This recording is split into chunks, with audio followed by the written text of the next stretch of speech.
한 커피 카페입니다. 히즈빈즈라는 2009년도 9월부터 한동대학교 도서관 3층에 오픈한 커피숍으로 정신지체 장애우들이 바리스타 교육을 받고 또한 직원으로 취업해 일하는 곳입니다. 이곳은 6년 만에 월 최고 매출인 4천만 원을 낼 만큼 그런 커피 맛을 인정받고 또한 포항에서만 7호점을 오픈할 정도로 성장했다고 합니다. 또한 미국 메릴랜드 주립대 연구진은 이 카페를 직접 찾아 장애인 고용 시스템을 벤치마케팅하고 또한 미국 정신재활협회는 직원들의 변화된 모습을 또한 소개까지 했습니다. 10평으로 시작된 이 커피 전문점이 세계 정신장애인의 직업 재활 모델로 인정받는 데에는 그 중심에 사명을 발견한 한 청년, 즉 대표자인 임정택 대표가 있었습니다. 그는 대학을 졸업을 앞두고 여느 청년들처럼 바로 진로와 취업을 두고 방황을 했습니다. 창업을 결심한 쯤 무엇을 위해 창업할지 또한 고민하며 한국 대표로 아시아 대학생 창업 교류전에 참가를 합니다. 그곳에서 한 중국 대학생의 말을 통해서 깨닫고 왔다고 합니다. 그것은 그 대학생은 어떤 지역은 5억 중구 인구 중에 약 1억 명이 가난한 삶을 살고 있다. 졸업 후 그 지역에 들어가서 주민들의 자립을 도울 것이다 라는 이 이야기에 감동을 받았다고 합니다. 그때부터 내 형제 중 지극히 작은 자 하나에게 한 것이 곧 내게 한 것이라 라는 이 성경 구절을 가슴에 품고 포항에서 가장 소외된 이웃들을 찾으며 그들을 돕기로 결심을 합니다. 복지학을 이중 전공의 장애에 대해 이해를 높이고 또한 학력 등 스펙 없어도 이 장애인들이 자립할 수 있고 또한 대인 관계를 맺을 수 있는 업종으로 바로 커피 사업을 결정을 합니다. 전국의 유명 바리스타에게 전화를 걸어 무작정 찾아가 배우고 또한 한동대학교 교수님들을 설득해 대학 안에 한 10평 남짓한 공간을 지원받아 이 히즈빈즈를 시작했다고 합니다. 그렇다면 사명에 대한 인식이 있는 삶과 또한 사명의 인식이 없는 삶은 어떻게 다를까요? 오늘 시편 67편은 장막절 기간 중에 낭송되었으며 후에는 바로 유대인들 사이에서 추수감사 찬양으로 불릴 감사 예배의 시로 분류가 됩니다. 하지만 내용상으로 또한 선교사의 노래로 불릴 정도로 바로 선교적 이미지를 가지고 있습니다. 따라서 이 시편에 갖는 신학적 의미는 그 첫째는 이방 민족의 구원에 대해 확신하게 해 예수 그리스도의 복음을 통해 세계 열방이 구원받는 그런 신약 시대의 도래에 대한 예언이기도 합니다. 또한 둘째는 이 시편의 기록 연대는 대략 BC 1000년경입니다. 예수 그리스도의 그런 복음이 전파되기 1000년 전에 이미 이 같은 예언의 노래가 불렸다는 것은 바로 하나님이 태초부터 이방 민족도 또한 구원을 얻을 자로 예비해 두셨다라는 사실을 증거하는 것입니다. 또한 셋째로 오늘날 복음이 구약 시대에 주어진 예언의 성취이며 또한 예수 그리스도의 복음이 진리라는 사실을 바로 보여주고 있는 것입니다. 이 모든 것은 바로 시편 기자가 열방의 구원이 전해지기를 소망하고 있기 때문이었습니다. 또한 이 시기는 장막절에 거두어들인 그런 추수로 인해 하나님이 주신 복에 감사하며 낭독했는데 바로 우리가 하나님의 복을 구하는 이유도 개인적인 안위를 위해서가 아니라 바로 모든 민족이 그 복을 통해 하나님을 알게 되어 주를 찬송하게 하기 위한 것입니다. 그렇다면 이 시편 기자가 하나님께 이루어 주시기를 간구하는 것이 무엇입니까? 오늘 1절과 2절 말씀에 보면 이 시편 기자는 먼저 하나님의 긍휼을 구하고 있습니다.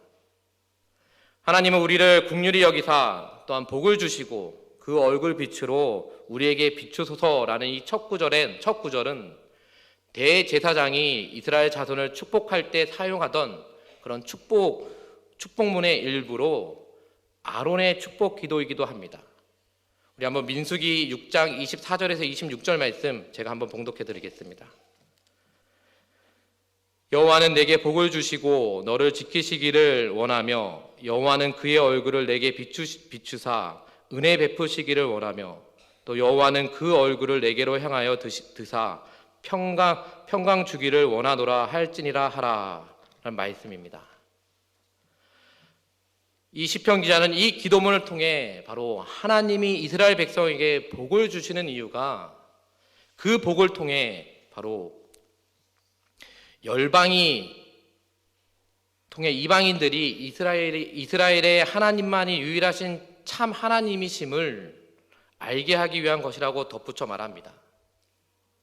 또한 시편 기자는 하나님이 이스라엘을 부르시고 또한 그들에게 복 주시는 것과 또한 이스라엘 백성에게 주시는 선교적 사명을 의도적으로 연결시켜 노래를 하고 있습니다.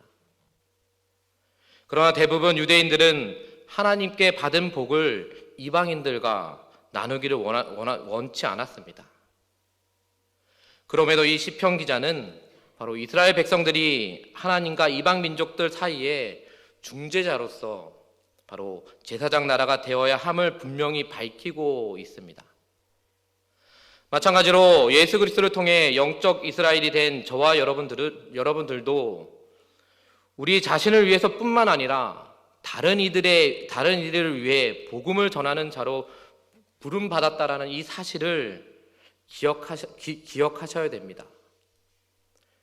하나님께서는 우리에게만 주시는 복이 아니라 나 외에 다른 하나님 믿지 않는 이방인들에게 그런 복음을 전해야 될 사명을 우리에게 부어 주셨다라는 것입니다.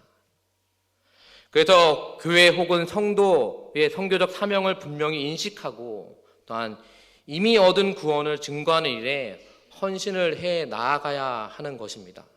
누가요? 저와 여러분들이 헌신을 해 나아가야 한다라는 것입니다.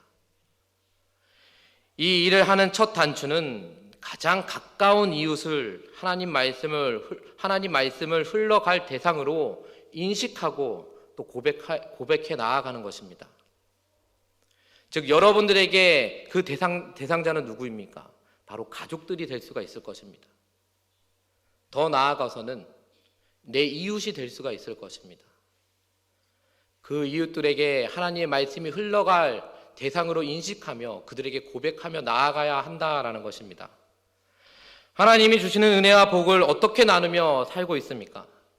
또한 나를 통해 주님을 알고 변화된 사람이 있습니까?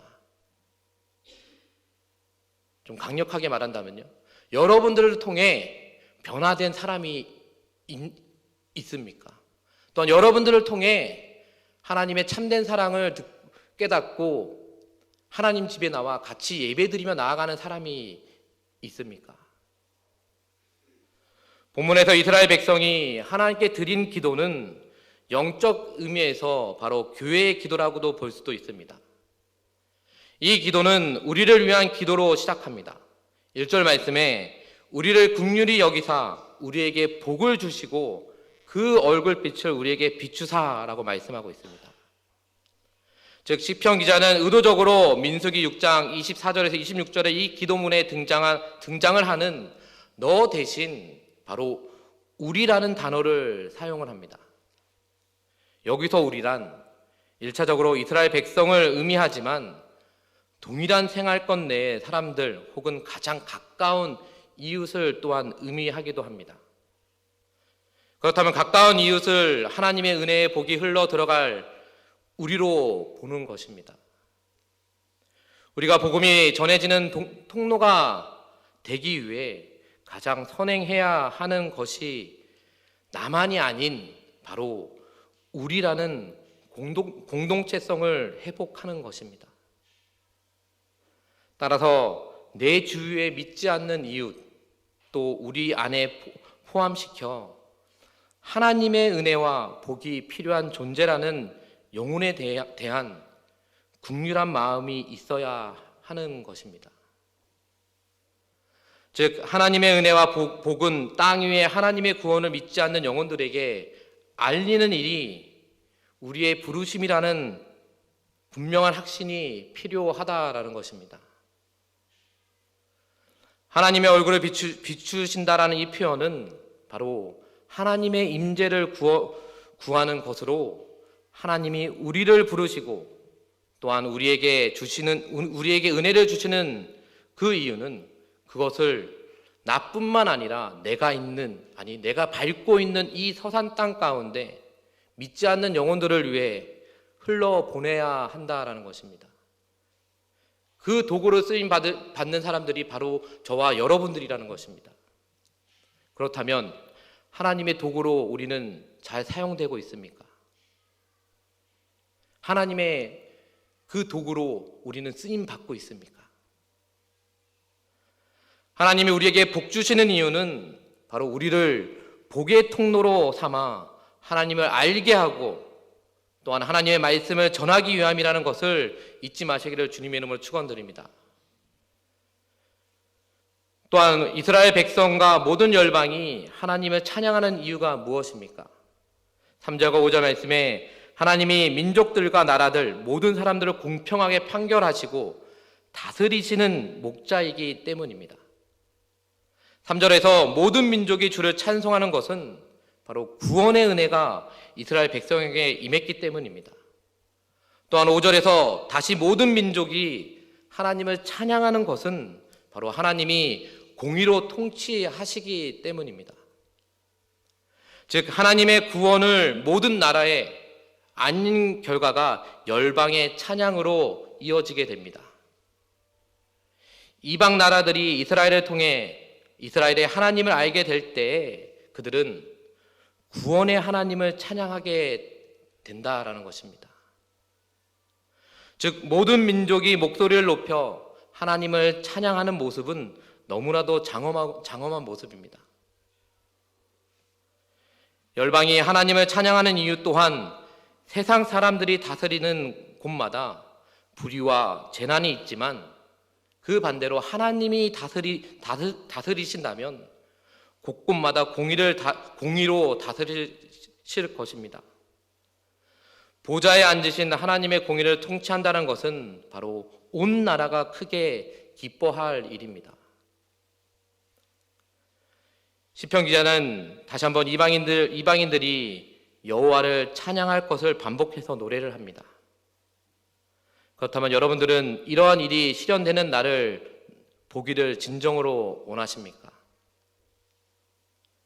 여러분들 가정 안에, 여러분들이 살고 있는 그 지역 안에 하나님의 이름을 높여 찬양이 울려 퍼지기를 원하십니까? 아니면 그냥 나만 하나님만 찾으면 되지 그러고 있습니까? 앞에서도 말씀드렸지만 하나님은 여러분들을 도구로 보내주셨습니다. 하나님의 큰 도구에 쓰임 받게끔 여러분들을 보내주셨습니다. 농사를 지을 때 우리가 도구가 없으면 어떻게 됩니까? 농사를 짓지 못합니다. 그런 것과 마찬가지로 하나님께서는 분명히 여러분들을 하나님의 참된 사명을 부어주셨습니다. 근데 그 사명을 가지고 여러분들이 하나님의 참된 복음을 전하지 않는다면 어떻게 되겠습니까? 하나님을 경배하는 사람이라면 바로 모든 사람이 하나님을 찬양하게 되기를 원하고 기도를 할 것입니다. 평소 하나님께 무엇을 구하십니까? 또한 내 마음의 소원과 간구는 하나님 나라에 얼마나 관련이 있습니까? 예수님이 우리에게 가르쳐 주신 주기도문은 바로 하나님 나라의 영광을 구하는 기도로 끝납니다. 그와 마찬가지로 시편 기자의 기도를 잘 살펴보면 그 기도의 내용의 변화가 단계별로 나타나 있다는 것을 우리는 알 수가 있습니다. 그 첫째는 그는 여호와의 긍휼하심에 기대어 여호와의 복을 구하고 있습니다. 하나님의 얼굴빛, 즉 하나님의 은혜가 이 땅 가운데 임하기를 기도하는 것이었습니다. 둘째로는 여호와께서 은혜로 주신 복을 통해 주의 도와 주의 구원이 모든 나라에게 알려지는 것을 기도합니다. 또한 세 번째로는 나아가 이를 통해 모든 민족이 구원받아 바로 하나님의 통치를 받고 하나님의 나라와 민족이 하나님을 찬양하도록 기도를 하고 있습니다. 이 시편 기자는 바로 하나님이 이스라엘 백성에게 복과 은혜를 베풀어 주심으로 주의 구원이 온 세계에 퍼지기를 간구하고 있는 것입니다. 또한 이스라엘 백성들을 통해 모든 민족이 구원받고 또한 하나님을 찬송하기를 바라고 있습니다. 또한 이 시편 기자는 장막절의 추수의 은혜를 주신 하나님께 또한 감사를 하고 있습니다. 즉 구원받는 자가 누리는 복과 은혜는 자신만을 위한 것이 아닙니다. 하나님은 주의 도, 즉 은혜와 그 구원을 모든 나라 중에 알리기를 위해 우리를 부르셨다라는 것입니다. 이스라엘 백성이 하나님과 다른 나라들 사이에서 제사장 역할을 하는 나라가 되어야 하는 것처럼 바로 영적 이스라엘 백성이 된 우리 또한 은혜와 복을 이웃과 나누며 또한 선교적인 사명을 감당해야 한다는 것을 잊지 마시기를 바랍니다. 그렇다면 우리가 하나님이 나에게 주신 사명, 오늘 시편 67편을 통해서 우리는 그 사명이 무엇인지를 깨닫게 됩니다. 그것은 무엇입니까? 하나님은 분명히 여러분들을 도구로 쓰임 받게끔 이 땅 가운데 보내주셨습니다.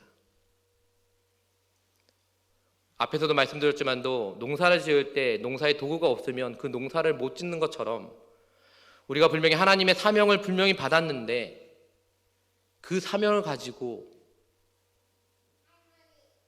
하나님의 참된 복을 전하지 않는다라면 우리의 신앙은 어떻습니까? 어떻게 되겠습니까? 우리가 한 해를 저물어가고 새해를 맞이합니다.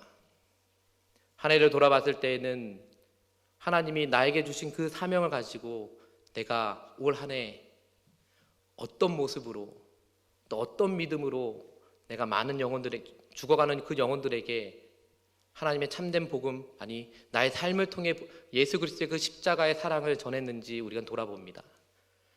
또한 새해에는 우리가 또 다짐을 합니다. 내가 이런 하나님이 주신 나의 사명을 가지고 새해에는 그 무엇보다도 오늘 시편 기자가 말씀한 것처럼 모든 민족이, 아니 우리 가까운 내 가족들이 하나님 앞에 감사의 찬양으로 영광 돌리게끔 해야지. 더 나아가서는 내가 살고 있는 이 지역에 하나님의 복음을 통해서 마을에 있는 모든 사람들이 하나님 앞에 감사의 찬양으로 기쁨이 넘쳐나게 해줘야지 라고 다짐을 합니다. 근데 그건 다짐으로 끝나지 않았으면 좋겠습니다. 그리고 남의 탓, 환경 탓, 또 그렇게 환경 탓으로 돌리지 않았으면 좋겠습니다. 오직 하나님이 여러분들에게 주신 그 사명을 가지고 나아갈 때 하나님께서는 여러분들을 지켜주시고 여러분들을 보호해 주시고 여러분들을 인도해 주셔서 그 사명을 잘 감당할 수 있도록 이끌어 주신다는 그 믿음을 잃어버리지 마시기를 주님의 이름으로 축원드립니다.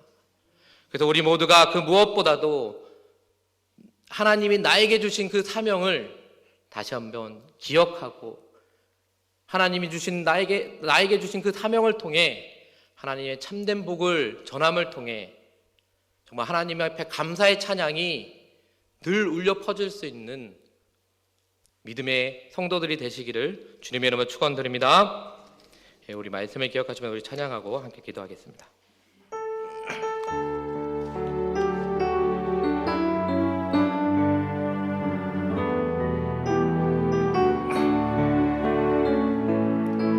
눈을 들어 하늘을 보라. 눈을 들어 하늘 보라. 어지러운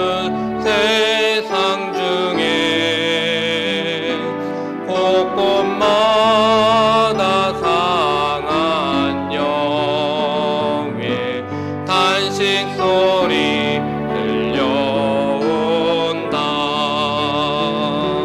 빈줄이 기름 많은 사람 길을 잃고 헤매이며